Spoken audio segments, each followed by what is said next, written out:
Hello, Sagittarius. Welcome to Ula Tea Leaf Readings. My name is Lenor, and today I'm going to be reading your tea leaves. Here they are. Here are the tea leaves. Okay, so Sagittarius, welcome. Welcome. If you want to like, subscribe, or leave a comment, I would love to hear from you. If you have a prayer request, please put those in the comments. I know. Listen, we all have things going on. We all have eyes, ears, hearts. We see that the world is a little bit, well, I don't know. Have we like fully just taken the off ramp to Surrealville? That's where I feel like we're at collectively. So if you have a prayer request, definitely put that in the comments. You can send it over to ulaitshere@gmail.com if you don't feel comfortable doing it in the comments. And I, myself, am going to ask you, I want to appeal to all of you to please, just pray for a not so terrible flu season for my family, okay? I really need those prayers because we are going through it.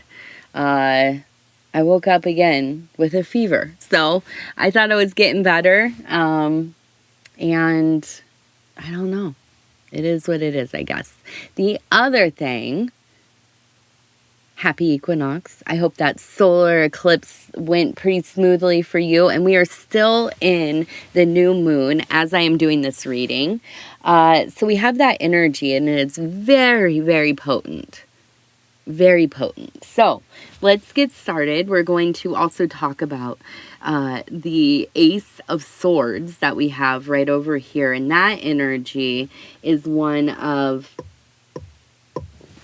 the mental, right? This is your ability to really kind of look at a situation and see things for what they are. It is the processing power of that brain, the ability to really dwell in the more rational and logical parts of your mind, but it is also innovative, okay? So I feel that you're very much in your head lately.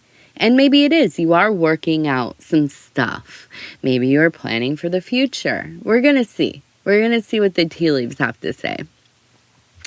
All right. So we absolutely start with the Tower. Okay. And I know that's not our favorite thing to see at the very beginning or really any time. Although we do know, right? Tower moments, you can't really stop them from happening in your life. You know, that's just what it is. Now, you might be saying, Lenore, what the heck is the Tower moment? All right. The Tower, if you have seen the card, right, it's a tower. Lightning is hitting it, and there's fire, and there are people jumping or falling or, whatever. However you like to look at that from this tower. As the thing is, being oh, I just saw a spider on the wall. Hi, baby. I hope it's okay that I'm in here. I'm glad that we get to share this space. But yes, so it is something in our life that is fundamental, right? It is a pillar in our life. Our work, our relationships, our marriages, our significant others, our, anything important in the material, home, car, whatever, our health. And, it also really pertains to our psychic places as well, our interior lives and landscapes and the work that we are doing. And so then when we see a Tower moment, we know something's going on. Something has happened, and oftentimes it's something that is not easy, right? Divorce, somebody passing away, financial woes, health issues. These are our Tower moments. Now, I do not feel like this is happening right in this moment. This is not something that is coming. This is something that stands in the middle of how you perceive yourself. What does that mean? This is something that happened in your life, and you have absolutely gone through it because of this thing, and maybe even made it part of your identity. Now, I'm not saying that you are dwelling in like some kind of woe is me or victimhood or anything like that, but it is something that has really like shaded how you view the world, how you exist in the world. And how could it not?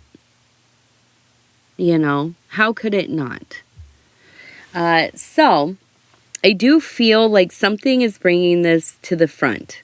Right? I don't think that you're always thinking about this, but I do feel like there are times when it really feels so close. So there might be an anniversary. There might be some kind of reminder, right? Something, maybe somebody from that era of your life shows back up, and all of a sudden you're like kind of pulled back into that space. So here's the deal. We're in that Ace of Swords energy. So this tells me that there's a need for mental fortification to get yourself ready for this thing. And of course, I imagine that you are, that you have, that you will.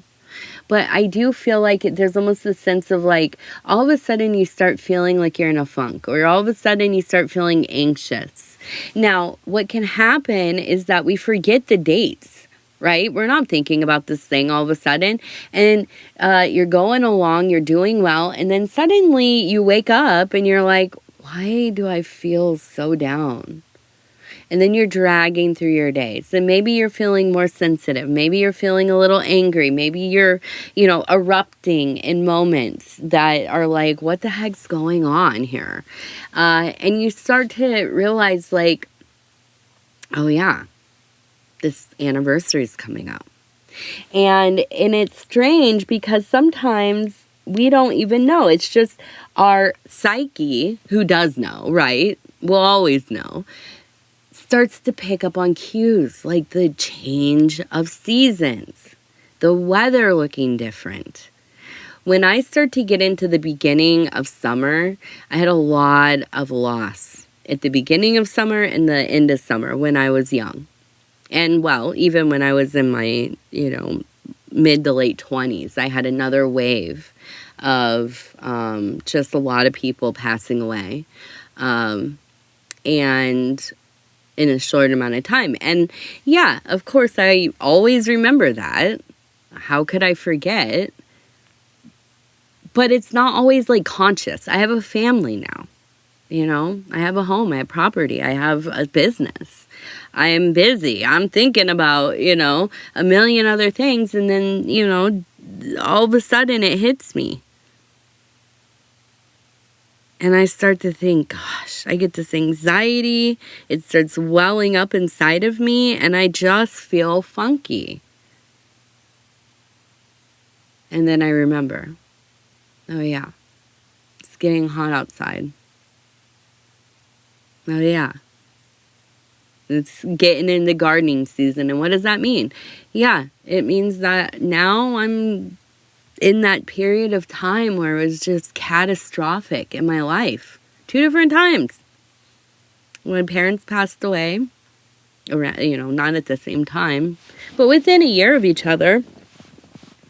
And then all these other things. And later on in my life, another, if you're wondering why, I'll just be plain with you. It wasn't all opiate epidemic related, but yeah, I lost quite a few friends in like a 3-year period. Over 15 people that I knew personally. And at the same time, I lost my first husband, not related to a heart problem. And it just, it overcomes you. And I feel like you're in a place where, something is coming up within you. So there is a need for fortification. How do we do this? Being kind to ourselves, staying busy with our stuff, being in our routine, upholding the foundation of our life, right? You know, for me, it would easily be go out, fully just, you know, relapse, start, you know, eating my feelings, laying in bed, watching TV for the rest of the time, you know, whatever. I'm not willing to do it anymore. It's not easy to choose that. That's not easy. That's hard. I've done that. I've done all of that. That's hard. It's easier to stay in the life that you have built up than to succumb to all of that. And I'm not saying it's easy to be a responsible and proactive and person who is trying to live a life of some kind of personal substance. It's not easy. All of that is hard as well. But once you get into the flow of it, it's like, once I've seen you, how can I ever look away? You know? Once I have felt that belovedness, how can I look away? Even when I am reminded of the torment that I have been through. And yes, and I'm talking about you, Sagittarius, and yes, I didn't deserve it. You didn't deserve it. And yeah, you totally deserve as much time and whatever you need to get through that kind of pain, but also sometimes we have to just grab ourselves and say, it's not worth giving up all we've worked for to dwell in this anymore. It's just not worth it. And so we will be brave again. Now, I want to turn this over. We have two people right here, hand in hand, face to face. Okay? And so I know you've chosen love over pain. Love is pain. Pain is love. It's a different kind of pain. But I think that you have. Instead of closing yourself off to it all, and maybe at times, yes, I know, maybe at times, like, dude, I am never doing any of this again. I will never have anybody in my life again because I can't handle losing. I can't handle the abandonment, the saying goodbye, the torment. And I feel that this is about a relationship for you. Now, it doesn't have to be romantic. No. This could be a family member, that's struggling, and you've tried,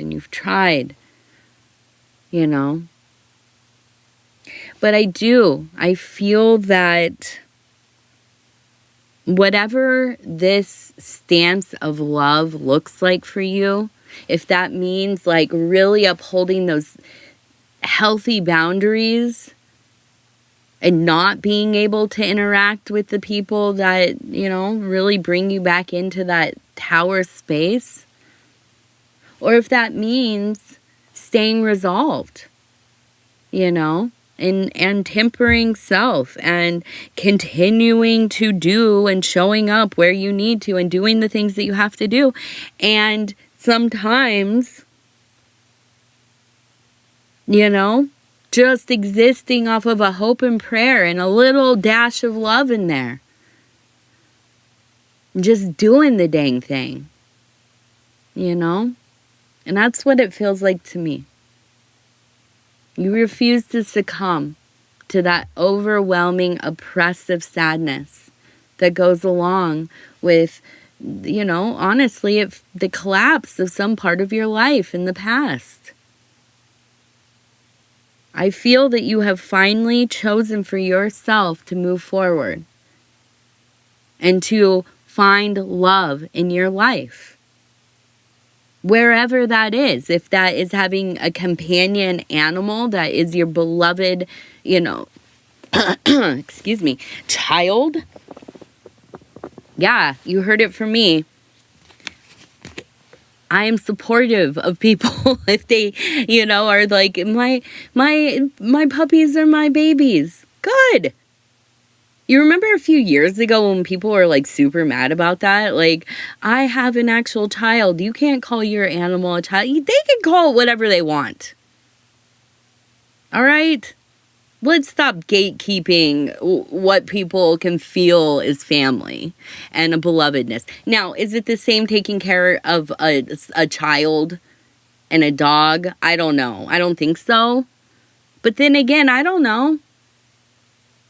I have I've had a lot more cats over the years, but I have 2 cats. Sometimes, man, when things are going wrong, they're not feeling good or whatever's happening, they're getting older. Yeah, it feels like taking care of a child. Maybe not to the same extent, but anyways, there's my little rant. I'm going to try to reel in my rants today, or rambles, I should say. But whatever it is, you've chosen love in your life, okay? No night side for this Sagittarius, right? At least for right now.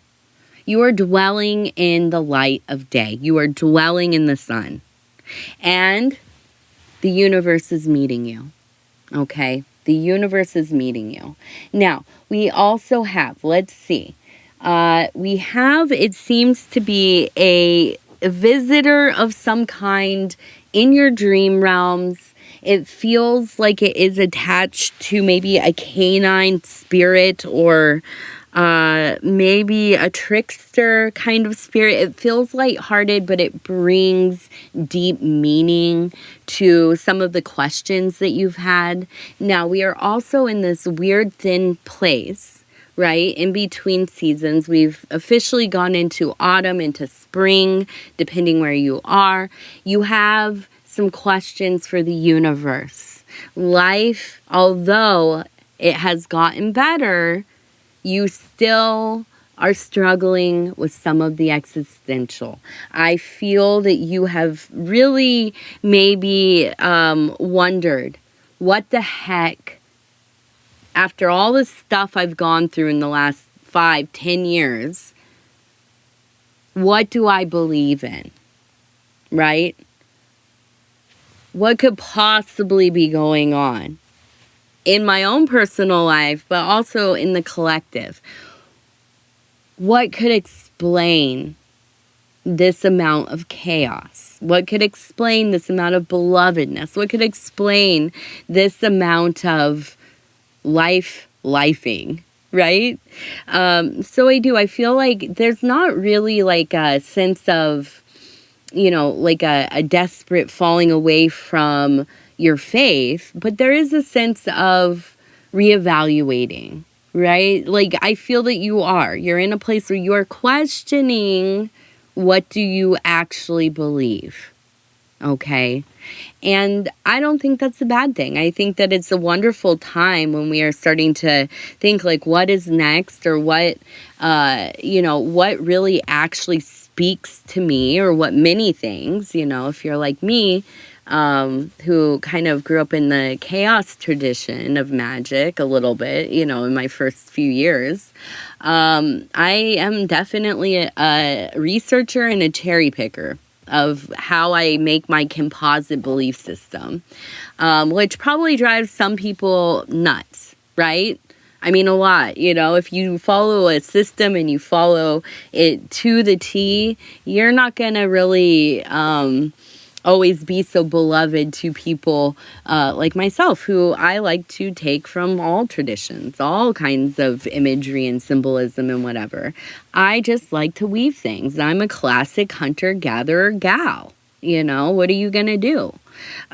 So I do feel that, for you, maybe you're a little bit more traditional. Maybe you do have like a more focused kind of idea of maybe what is going on and, you know, kind of where you dwell within, but you're not inflexible.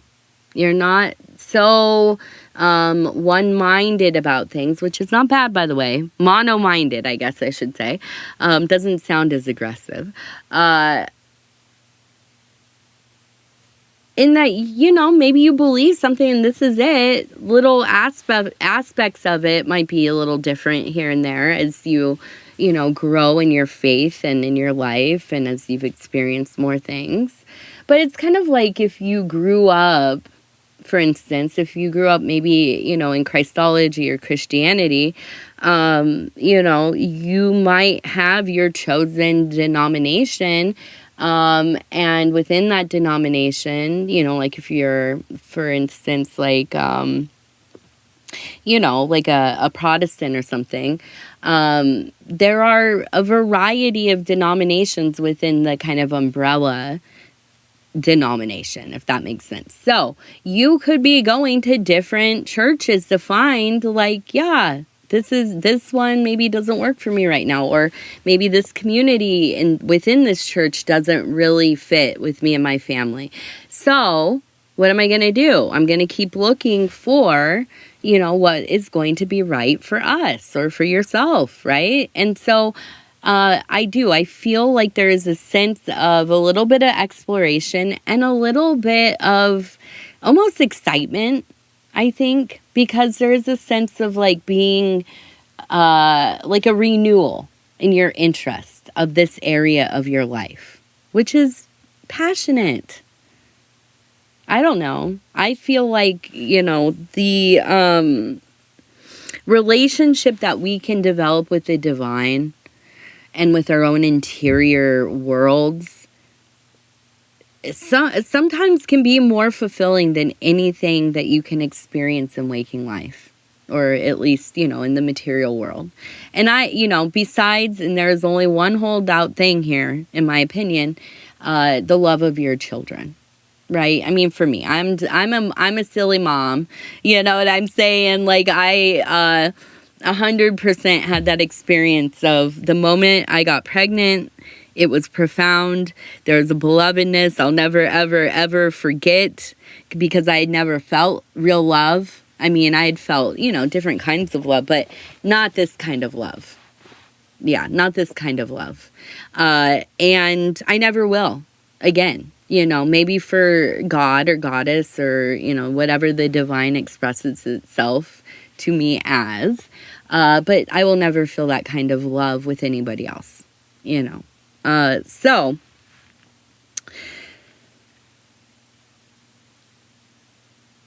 I feel that as you enter this room of your holy temple that you are building within your life, right? That tower, it crumbled. That part of your life that you lost or was destroyed or taken from you, that was a wound you will never forget. But upon that consecrated ground, I see you now in the light of day building that tower. Not tower, temple. Temple tower. I see you rebuilding this aspect of your life. Now, maybe not to do with what left your life, I don't know. I don't know what it was. But what I do know is that you have done so much work to get yourself to where you are. And when these old things come up, you no longer let them knock it all down. You are not going to succumb to that grief. You will not self-destruct here. You will not act out here. In fact, you will do the opposite. You will stay controlled until you know it has passed enough so that you can control your reactions, so that you can control your coping mechanisms. And you will build. And you will build. And you will build. And as you are in this position, we have the Empress sitting upon the throne. We have the bird leaving her hand. What does that mean? You have a testimony to share. You have something to say. You have a gift to the collective. And we need you. Let me say this louder. We need you. We need your voice. We need to hear what you have to say. Sagittarius, you often move out of love and care for others. You are a person of great service. I know that you're always looking for the balance because at times you can give too much of yourself and it becomes a detriment to your life. At other times you grow afraid or cynical, or you've been, just absolutely hurt, used by somebody, and you just want to take everything about you in. I'm taking my ball. We're not playing anymore. I'm going home, like when you're a kid. And I think at times you absolutely cut everything off, went into isolation mode to protect yourself. And I don't blame you. I don't blame you. But I feel like you've come to a place in life where you don't want to do these high highs and low lows. You don't want to be, all in, and then something happens and you're like, no, I'm taking all my stuff and I'm leaving. I don't want to do this. I don't want to know anybody anymore because they all hurt me. No. Who wants to live like that? I don't. I have, and I don't. I don't want to do that anymore. Do you?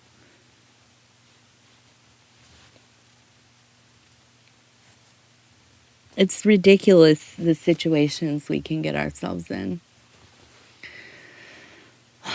The silly beliefs that we pick up about ourselves, about what we're capable of, how we affect other people, And so often we get this, we are informed about ourselves by the absolute worst people in our lives. The ones that want us to feel bad because they feel bad.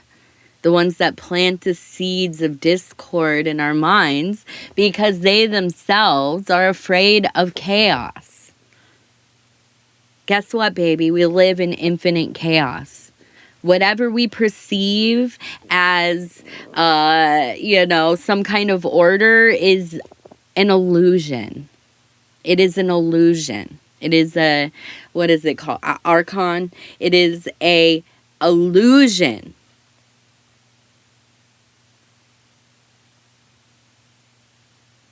And where does that leave us?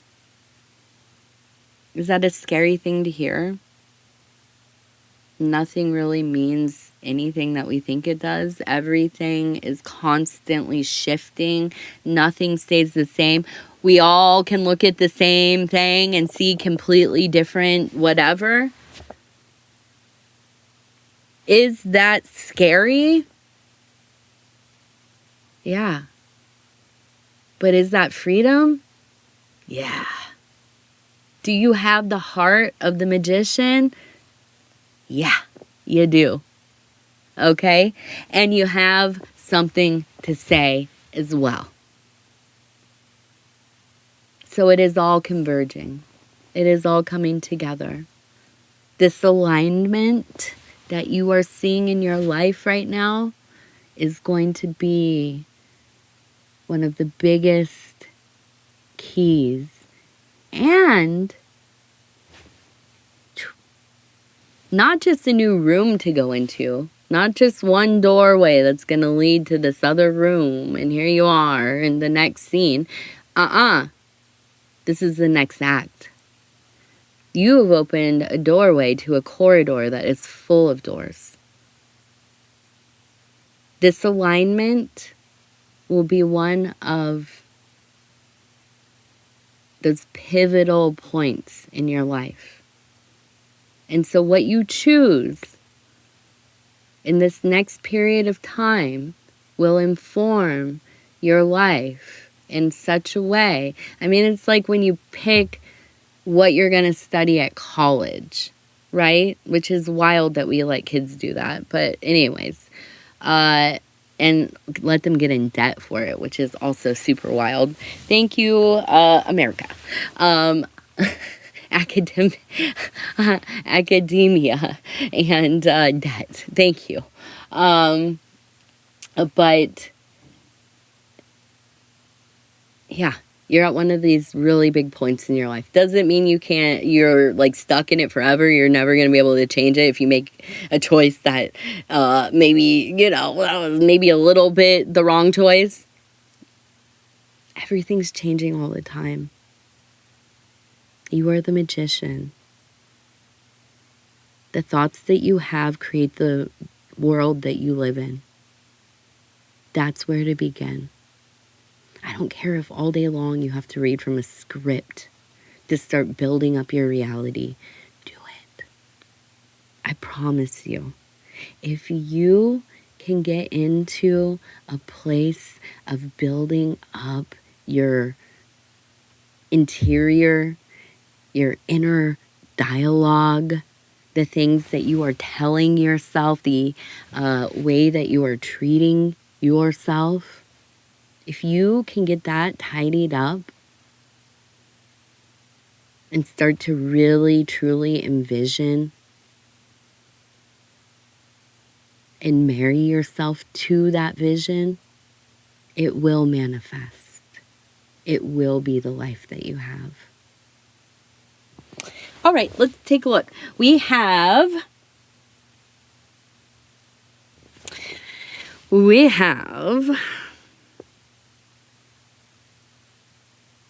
a person feeding a bird. You can see here's the person, head, body, something in their hand, bird, eating. Okay, so you are feeding the word, the message. Okay, you are nurturing self. You are investing in yourself. You are prioritizing yourself, your work.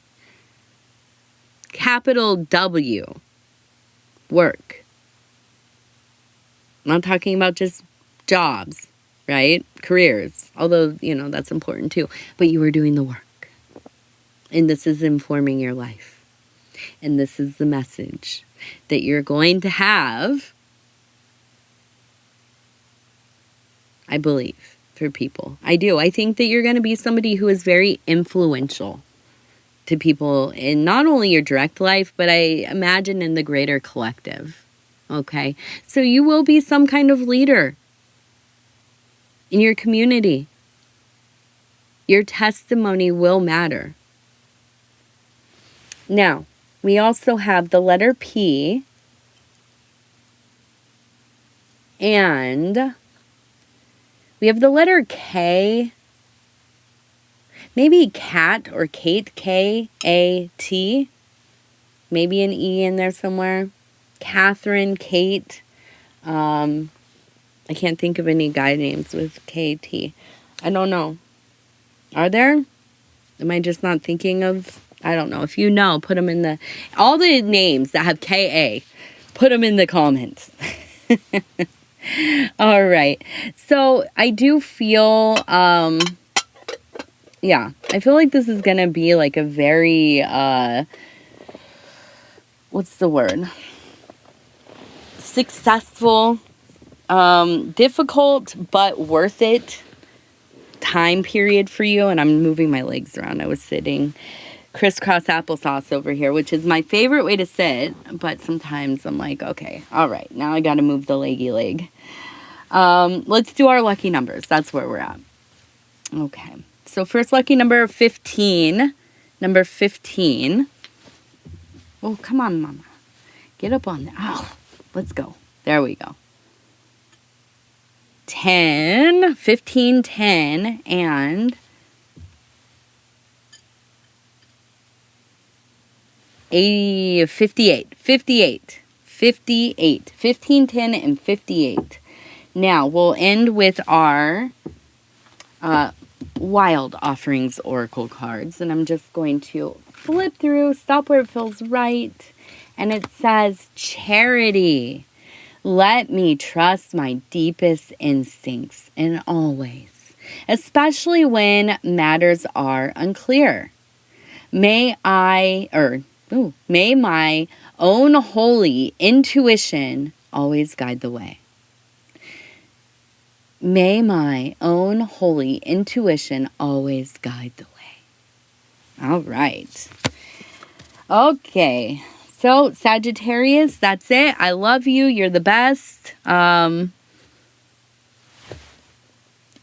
If you want to like, subscribe, or leave a comment, I would love to hear from you. If you want to tell me about, like, what are your goals for this next period of time now that we're in the new season, I'd love to hear all about that. Also, I want to hear, what are people doing if you have Halloween or you do Halloween where you're at, if you observe the Halloweenies. Yeah, let me know what you're doing. Like, my daughter wants us to do Minecraft stuff. Enderman, I think.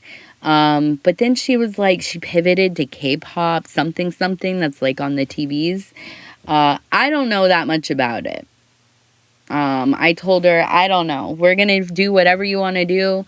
But hopefully, it'll be something that I know what it is, because I don't know what a lot of that is. I gotta get on it. I gotta study up on the K-pop. Something I listen to a lot of music, you guys. I'm really into, I mean, when I say I'm into all kinds of music, I really mean it. But there are some genres that, like, it's not that I don't, I'm not a super pop girl, but I don't dislike all of it. I just don't know that much about K-pop. That's where we'll be.